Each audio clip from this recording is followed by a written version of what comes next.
We have these events called Give a Day for Tampa Bay. Mm-hmm. So they're volunteer events. We have somewhere between like 6 and 10 of them each year. You can either go and remove invasive plants, you can plant native plants, you can pick up trash, you can do any kind of hands-on event that we come up with. And we have a really great volunteer coordinator who can help put you in touch for that too. But what we really like is using those mini grants to engage people where they are.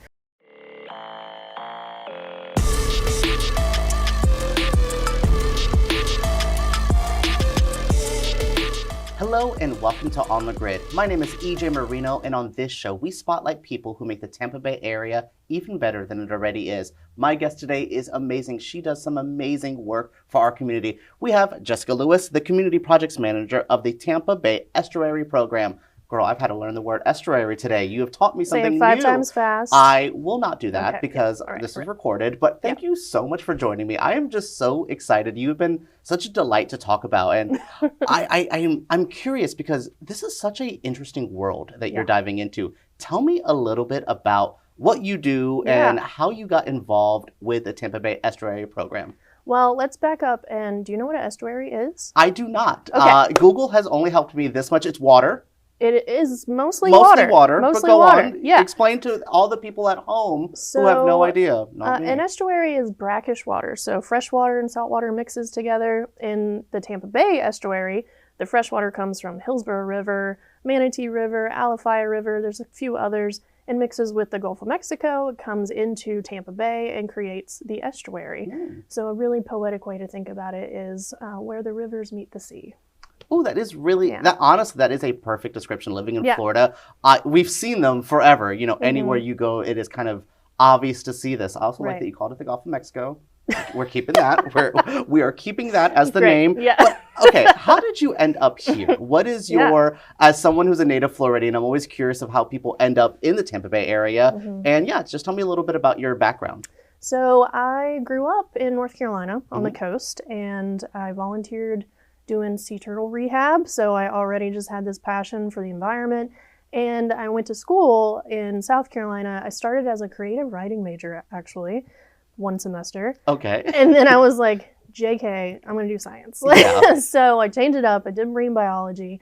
And I found my way into offshore research, doing fisheries research for snappers and groupers and all kinds of other fish.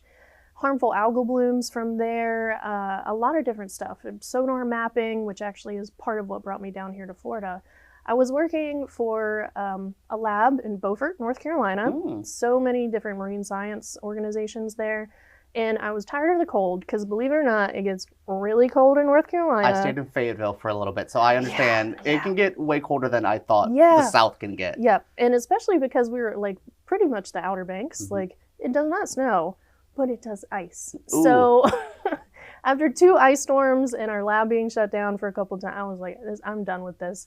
Got a job in Florida, came down, worked at the Fish and Wildlife Conservation Commission doing more fisheries research, and bounced around to a lot of different stuff after that. And all of those random different organizations that I worked for and different jobs that I had really helped make me good at my job now. Yeah. I call myself sort of like the Jill of all trades because I get to do a lot of different stuff. All my really diverse background kind of makes it easier for me to do my community project managing. Yeah, because it seems like you do a little bit of everything, and that goes with your marine research background. To go a little bit further back, were you always the nature girl? Were you like that kid? You know, I think nowadays we have the iPad kid and the outside kid. Were you a outside kid? Were you someone just running around? For sure. I have a very fond memory of my mother not letting me back into the house until I got all of the leeches off of me. Oh, okay, yes. Because I had been like running around in the random streams and lakes around, and she was like, no, figure it out. Go outside, figure it out. I don't know. Then come back. And on top of like the playing outside, where did you start seeing that that conscious part of you start forming? That going, hey, let's take care of this. Where did you think that started to form? Because that's either I feel like in people or that just isn't in them. And where do you see that kind of spring up in your life? Yeah, well, I kind of disagree with that. I think it's in everyone. Yes. You have to be given the sort of opportunity to express it, I think. And luckily for me, it was in high school in an organization called Surfrider Foundation. It's another environmental advocacy organization. had a chapter at my high school. And so they taught us about the dangers of plastics to marine life, about issues with water quality, and just the importance of being able to access the beach. And that's how that organization got founded. So that's how I got started. I had the opportunity. I had these other people who were sort of helping foster that love of the environment and desire to protect it too. So you were anti-straw before it was cool to be anti-straw, which is good to know. But I think it's funny because we see even in overall pop culture, we have shifted, I think, culturally away from, or at least a little bit more aware. And I think it's helpful, very Save the Turtles kind of became like a meme, but at the same time, as much as we joked about it, it became part of our conversation. So do you see that kind of slowly growing where we all, even as a community, are just kind of all actively moving this way? Right. I hope so, and I think so. I think it is partially there are, and maybe this isn't a great thing, but there are so many different environmental woes that we can care about and be worried about and want to fix.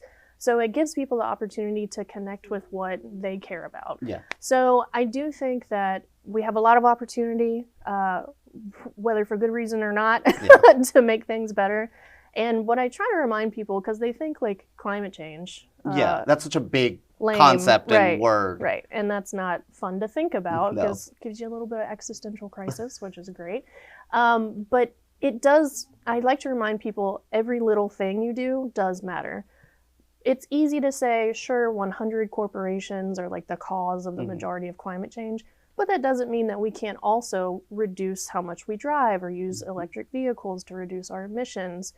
That also comes down to the local environment and nutrient pollution in Tampa Bay. So there's lots of little ways that you can tweak what you do. Nobody has to be perfect. I am certainly not, and I don't expect anyone to be. But changing little things can make a big difference. So if we see Jessica using a plastic anything ever, it's just, you're human. Yeah. No, I guess that also goes with, I like that you said that of like focusing on, because I think when we were kids, we had Smokey the Bear. He was kind of our environmental peak of what we had. And I love that nowadays it is just smaller things. Do you find yourself, your program, even working with maybe Tampa Transportation to like, hey, public transportation should be an easier concept? I like how you said that it's one or two things that we could just do on an individual base. Right. Yeah. So I made a list of all the different partners that we've worked with in the last several years, and it was over 250 organizations, agencies, government entities, schools, nonprofits, businesses, all over the Tampa Bay watershed. So we do work with a lot of different people and a lot of different stuff. But the three main things that we focus on at the Estuary Program are clean waters, thriving habitats and abundant wildlife, and informed, engaged, and responsible community. So those are our like three tenets. And so we work with all those different partners to tackle all of those three priorities to improve what we have here in Tampa Bay, protect what we have, and restore what we can. I like that restore part of that. I think, it can't all be lost forever, and I like that. So tell me about you getting involved with the Tampa Estuary Program. You moved down here. Tell me about how you kind of stumble upon this world, and I think you become such an integral part to it. Doing some research about you, it seems like you are such a key to this, and I love that. I think I'm certainly one of the more, I don't want to say popular people, but maybe popular because I get to give away money to people. So, which we all love Oprah giveaway things. Yes. You get a mini grant, and you get a mini grant. Anyway. I love that. So I've sort of transitioned through a lot of different roles in the Estuary Program in just 4 or 5 years that I've been there. But I really love what I do now because I get to encourage people to look at the opportunities around them differently and say, hey, if I had $5,000 to do something environmental, what would I do here? And it can be something like a bank having turf grass in front of their establishment and deciding to instead convert it to a pollinator garden with native plants.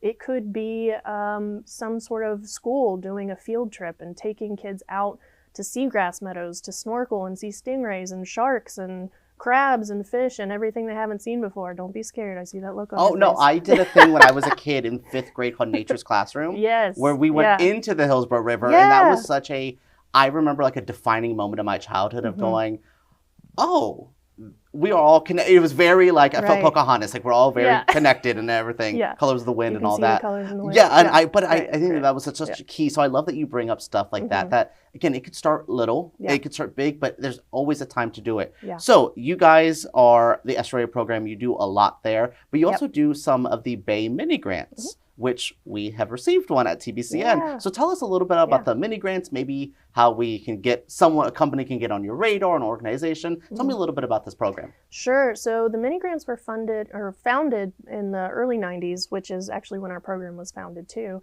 And it's a grant program. We get to give money out to people to do any sort of environmental restoration, environmental education project, and it's all funded by sales of the Tampa Bay Estuary specialty license plate, which is really cool because it's actually one of the cheaper license plates, by the way, if and when you go good to know, good to to get know. your new plate.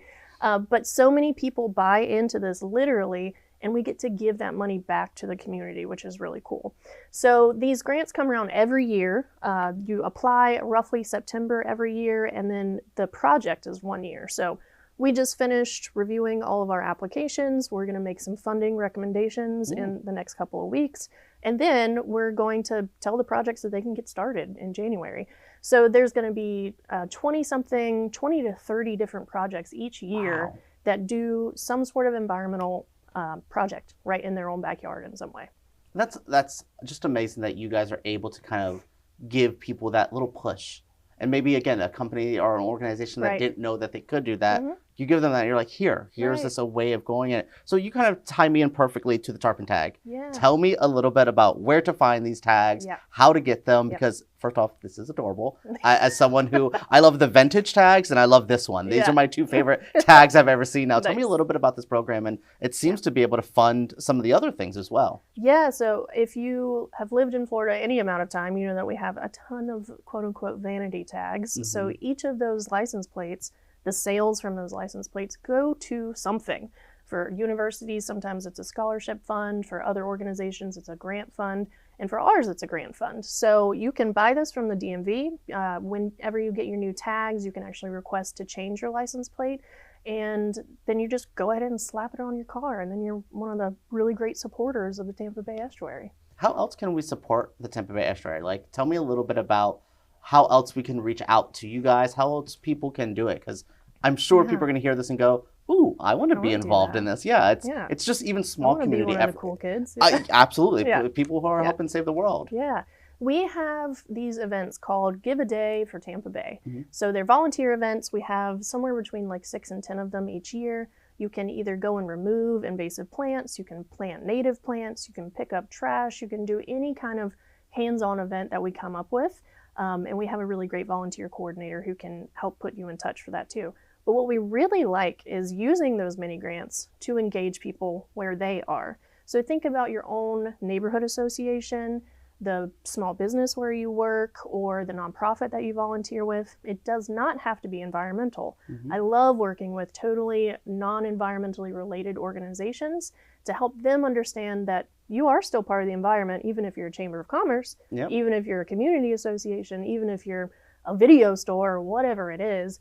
We all are related in that way. So that's kind of how I like to pose it, is what do you want to do in your backyard? And if you're not sure, then you call me and I will help you figure it out. Tell me a little bit about working with TBCN, which I think is a perfect example of what you just said. You wouldn't think television station, public access is environment, but we have such a key, almost like a window to get people into this. Tell us a little bit about working with TBCN. How did that all kind of come about? Yep. So one of our tenets is that informed and engaged community, right? So meeting people where they are. If they already watch TBCN, we're going to give some environmental programming to the viewers of that. But another aspect of the project that TBCN and TVEP, to throw in just as many letters as possible, is that we're training the next generation of communicators. So it was I think like an 8-person cohort of people. Half of them are environmentalists already who have that passion, who have that knowledge, have that background and caring, and they want to learn how to communicate that to the public through video storytelling. But then we also have people who are like, hey, I want to be this videographer, video storyteller. I don't really know that much about the environment. I want to learn how to talk about the environment once I get to be that professional. So it's a really great way to sort of tackle it from both sides, leveling up the capacity and the ability and the engagement of many different kinds of people.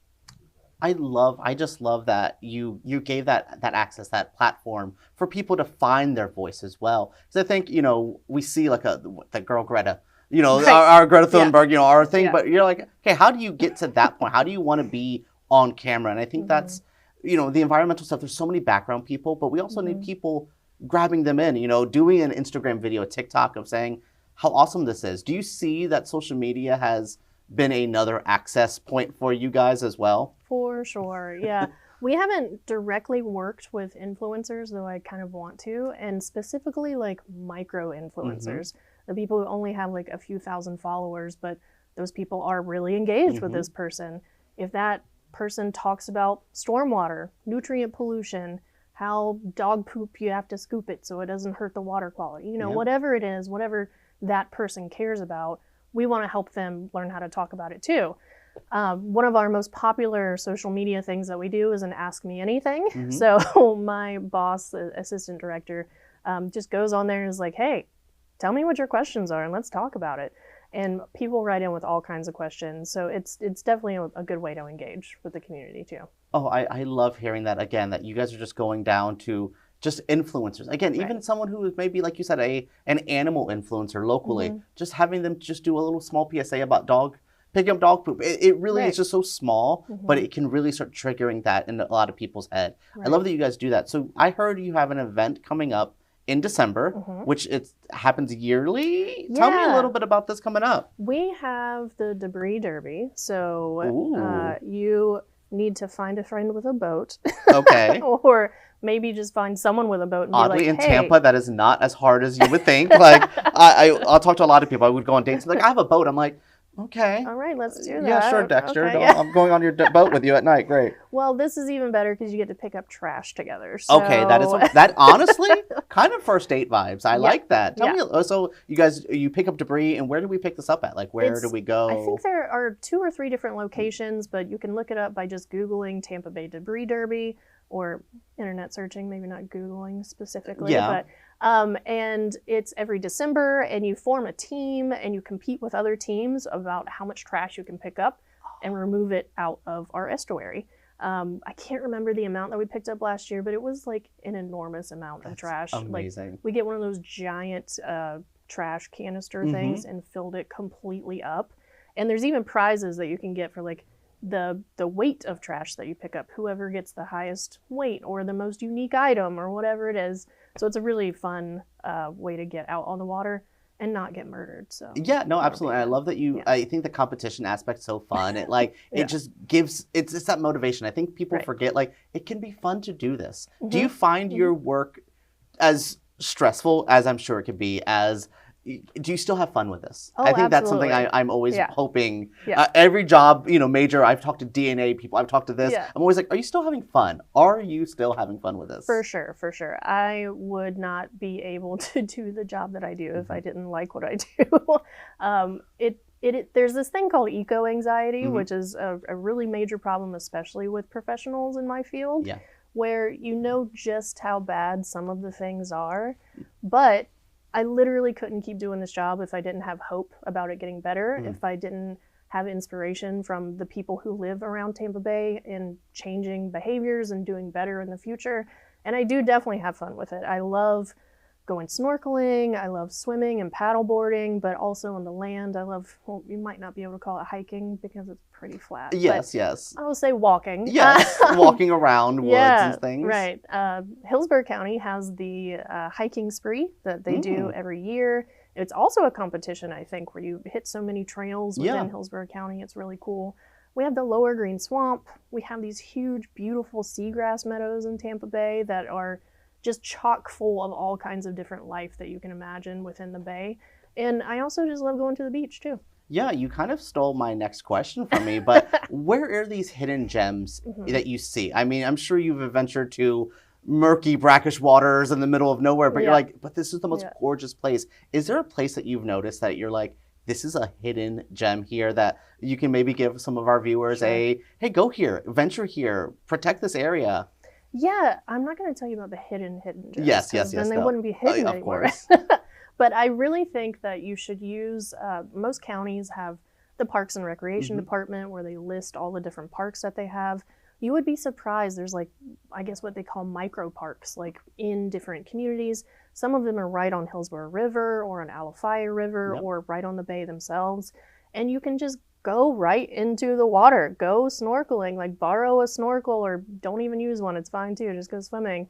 And just get in the bay. I think enjoying it is so important, and people don't protect something unless they really love it. So it's important to take your kids out there, even if you're not from the area and you're just not sure about it. Take the kids out, bring the family, or apply for a mini grant and get some money to take a whole class even into the bay. I love hearing that because I live right next to one of the mini ones. It's like the River Tower Park. It's that big white tower right there on Florida, and it has easy access right there to the river. And it's just I'm just amazed of how we have the Hillsborough River. Like, it just goes through neighborhoods. And I don't think people realize how precious that is to us. Do you see that, you know, people are starting to want to take care of their home, their backyards more even? I think that's such a small part of it, but getting you ready at home, then I think expands out to more and more. Do you see that's kind of a easy strategy to get people in? I think so. I think it also helps to figure out what they like. Like,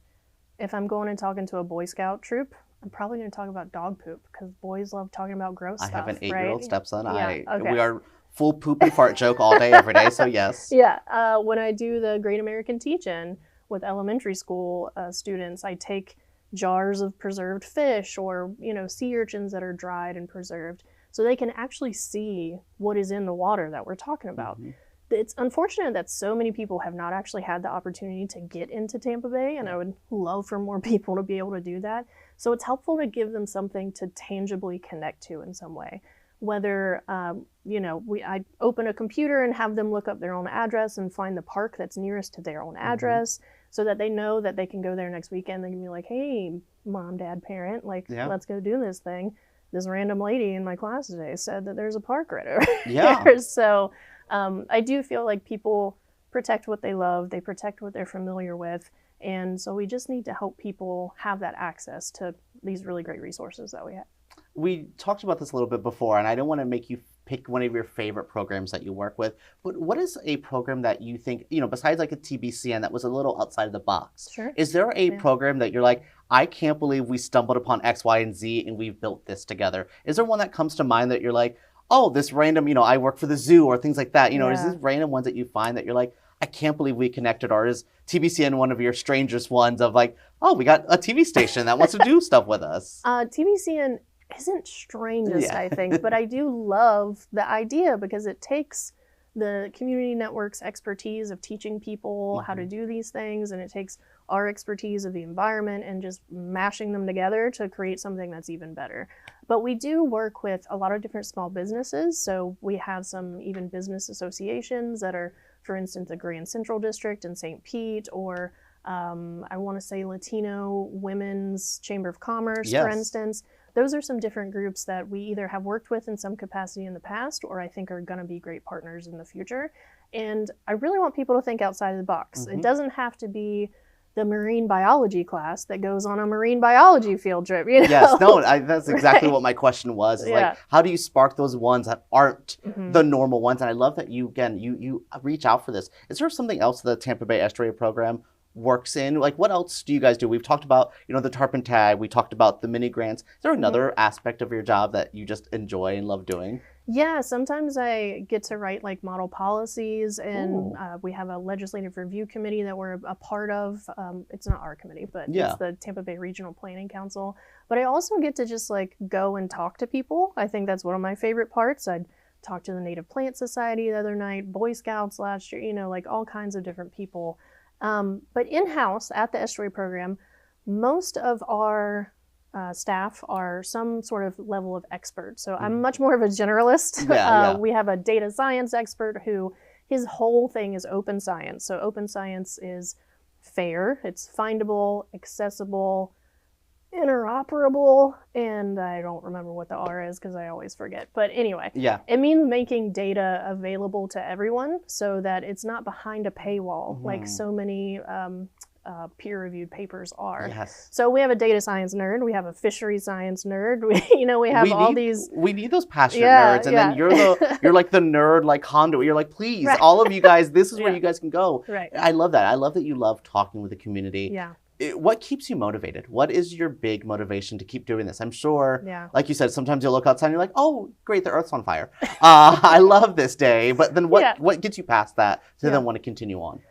It's really those amazing days where I get to go out in the water. I love paddleboarding, so I go to all the different parks that are on the water, whether it be the rivers or the bay itself.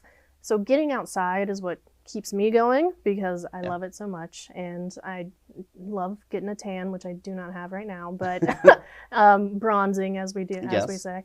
So really getting outside is what inspires me, and knowing that people can change, because I've certainly changed a lot in my life. So those are the things that keep me inspired and keep me going for sure.